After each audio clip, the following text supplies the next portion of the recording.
কাজ শেষ হওয়ার পরই ওয়েস্টেজ কার্টুনগুলো এই ভাইটার কাছে বিক্রি করে দেয় কোম্পানির লোকজন।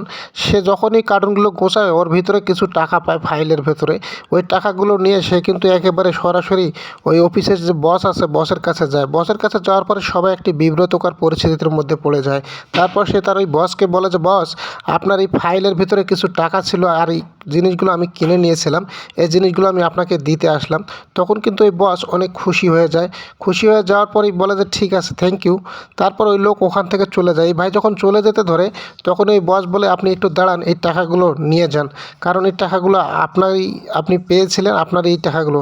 তখন এই বস যখন এই কথা বলে তখন বলে যে, না স্যার, এগুলো টাকা আমার না, এগুলো টাকা আপনার, আমি কুড়ে পেয়েছি, এই টাকাগুলো আপনাকে দেওয়া আমার দায়িত্বের মধ্যে পড়ে যায়।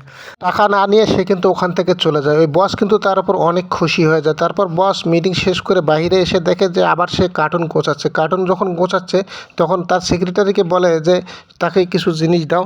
ও কিন্তু ওখানে একটা ব্রেসলেট কিনতে চায়। আসলে এই ব্রেসলেটটা তার সামর্থ্যের বাইরে, কেনার মতো পরিস্থিতি তার নাই, কিন্তু মনটা তার চায় যে সে ব্রেসলেটটা কিনুক। টাকা না থাকলে তো আর এটা তার পক্ষে কেনা সম্ভব নয়। বস কিন্তু এই জিনিসটা দেখে, সাইড থেকে দেখার পরেই মেয়েটাকে বলে যে, আমি ওর কাছে গিয়ে এই জিনিসটা ওকে কিনে দিতে চাই।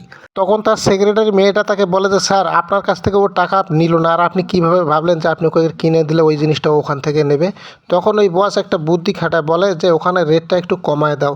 এই বসের কথা অনুযায়ী কিন্তু ওখানকার রেটটা কমায় দেয়। কমায় দেওয়ার পরে তারা দুইজন ওখান থেকে চলে যায়। কার্টুনগুলো গোছানো শেষ করে ওই ভাই যখন আবার ওই ব্রেসলেটের দিকে তাকায় তখন দেখে যে যে রেটটা দেওয়া আছে ওখানে, ওই রেটটা তার সামর্থ্যের মধ্যে আছে। তখন কিন্তু সে ওই দোকানদারকে ডাক দেয়। ডাক দেওয়ার পরে বলে যে, ভাই, জিনিসটা আমাকে দিয়ে দেন। তারপর ওই সেক্রেটারি গিয়ে ওই জিনিসটা তাকে দিয়ে দেয়। সে কিন্তু অনেক খুশি হয়ে যায়। আসলে বস ওখানে ডিসকাউন্ট দিয়েছে একটাই কারণ, তার সে সততাটায় সে মুগ্ধ হয়ে গেছে। সামান্য কিছু টাকা কুড়ে পেয়েও সে বসকে টাকাটা দিয়েছে। এটা দেখে বস অনেক খুশি হয়ে যায় আর এই ভাইটাও অনেক খুশি হয়ে যায়। ভিডিওটা কেমন লাগলো কমেন্টে জানাবেন সবাই।